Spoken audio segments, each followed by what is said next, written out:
It's not about keeping people safe. It's about generating fear. It's about generating headlines. It's public safety by political theater. And not only is it not keeping people safe, it's putting people at risk. It's putting the people that they say they're targeting at risk. It's putting other innocent Minnesotans at risk. It's putting law enforcement at risk. It is.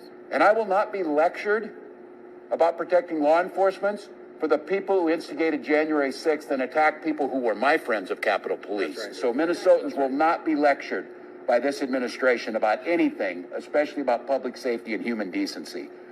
We saw yesterday a U.S. citizen, a member of SEIU, was racially profiled and harassed by ICE agents right here in Minneapolis.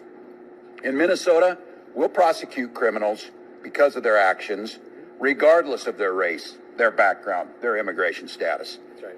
But we'll never target people because of those things. The distinction matters. When law enforcement is driven by profiling or intimidation, it undermines all the trust in the community. It makes us less safe, and it pulls resources away from doing the real work of crime.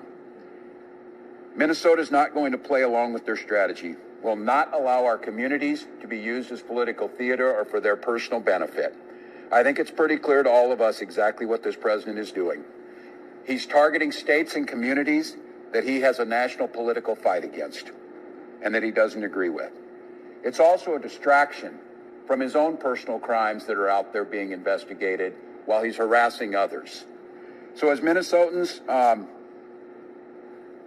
on January 1st, your healthcare costs are going to skyrocket. Groceries aren't any cheaper. Your community's no safer.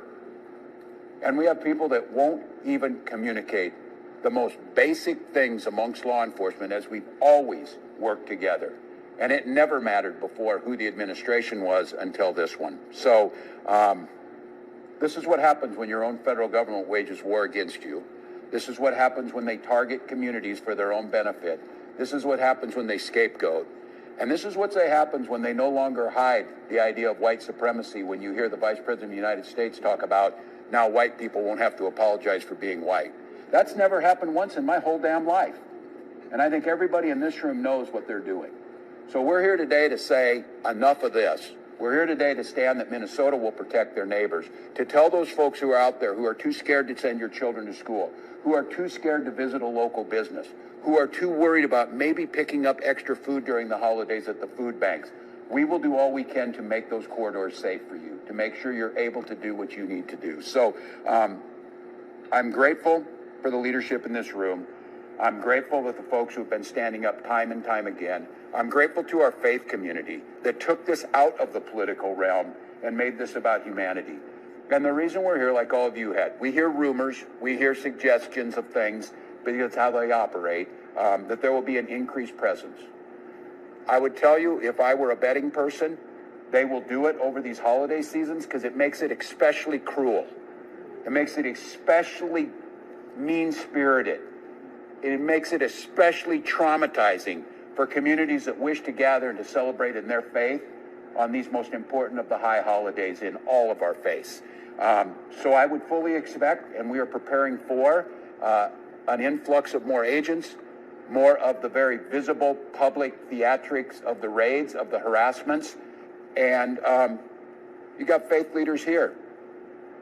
I would not put it past this administration to target midnight mass services amongst folks going to worship, because that's who they are. And God knows they're not going to church, or if they are, they're not doing it the way that we were taught. So with that, I'm going to turn to somebody who I've trusted on these things. And again, I've said it.